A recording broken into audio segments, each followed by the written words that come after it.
Hello বন্ধুরা, Susmita style কিচেনে তোমাদেরকে সবাইকে জানাই ওয়েলকাম। আজকে নিয়ে চলে এসেছি পাঙাশ মাছের ঝোলের রেসিপি। প্রথমেই কিন্তু আমি এখানে আলু পেঁয়াজ কেটে রেখেছি, আদা রসুন আর শুকনো লঙ্কা। আদা রসুন শুকনো লঙ্কাটা কিন্তু আমি আলাদা করে মিক্সিতে করে নেব। তারপরে তেলটা ভালো করে গরম হয়ে গেলে মাছগুলো কিন্তু আমি এইভাবেই ঢেকে ঢেকে ভেজে নেব। তোমরা কিন্তু অবশ্যই মাছগুলোকে ঢেকে ঢেকে ভেজে নেবে, কারণ পাঙাশ মাছ কিন্তু খুব ফোটে। মাছগুলো হালকা করে লাল লাল করে ভেজে নিয়েছি। এবারে মাছগুলো আমি তুলে নেব। সেই মাছ ভাজার তেলের মধ্যে আমি এখানে জিরে ফোড়ন দিয়ে দিলাম। তারপরে দিয়ে দিলাম কেটে রাখা পেঁয়াজ।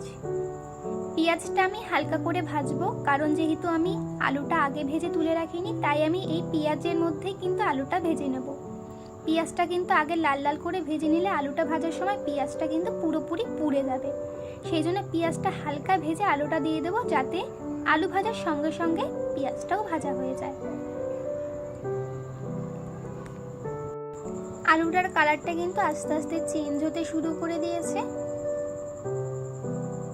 দেখতেই পাচ্ছ আলুটা কিন্তু হালকা লাল লাল করে ভাজা শুরু হয়ে গেছে। এইবারে কিন্তু আলু ভাজাটাও হয়ে গেছে। এবারে আমি সেই মশলাটা দিয়ে দেবো।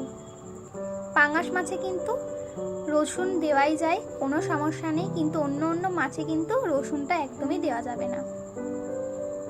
তারপরে এখানে মশলাটা দেওয়ার পর সামান্য একটু জল দিয়ে দিয়েছিলাম, যাতে কড়াইয়ের তলাতে লেগে না যায়। তারপরে এখানে আমি পরিমাণ মতো নুন দিয়ে দিয়েছি, মানে 3 চামচ নুন দিয়েছি ছোট চামচের, আর 2 চামচ হলুদ দিয়েছি। এবারে আমি মশলাটাকে ভালো করে কষিয়ে নেব। সবসময় একটা জিনিস খেয়াল রাখবে, রান্নার টেস্ট হবে কিন্তু কষানোর উপরে নির্ভর করে। যত কষাবে ততই কিন্তু রান্নার স্বাদ দ্বিগুণ হবে। কিন্তু খেয়াল রাখতে হবে পুড়ে যেন না যায়। অল্প অল্প করে জল দিয়ে দিয়ে কিন্তু জিনিসটা কষাতে হবে। আমি কিন্তু অল্প অল্প করে জল দিয়ে মশলাটাকে কিন্তু কষিয়ে নিচ্ছি। দেখতেই পাচ্ছ তেল ছেড়ে এসেছে, তখন কিন্তু আমি সামান্য একটু জল দিয়ে দেবো। দিয়ে এটাকে কিন্তু ভালো করে কষিয়ে নেব। কষাতে কষাতে কিন্তু আলুটাও সিদ্ধ হয়ে যাবে কষানোর সঙ্গে। তারপরে ভালো করে যখন সবার লাস্টে কষিয়ে নেব, তারপরে বেশি করে জল দিয়ে দেবো। এই মিক্সির বাটিতে কিন্তু আমি মাত্র 2 বাটি জল দিয়ে দিয়েছি। ভালো করে নাড়াচাড়া দিয়ে একটু যখন ফুটে আসবে, তখন আমি এক এক করে মাছগুলো দিয়ে দেবো। মাছগুলো সবার লাস্টে দেবে, তাহলে কিন্তু মাছগুলো আর ভাঙবে না। ঝোলটা এবার নামিয়ে নিয়েছি।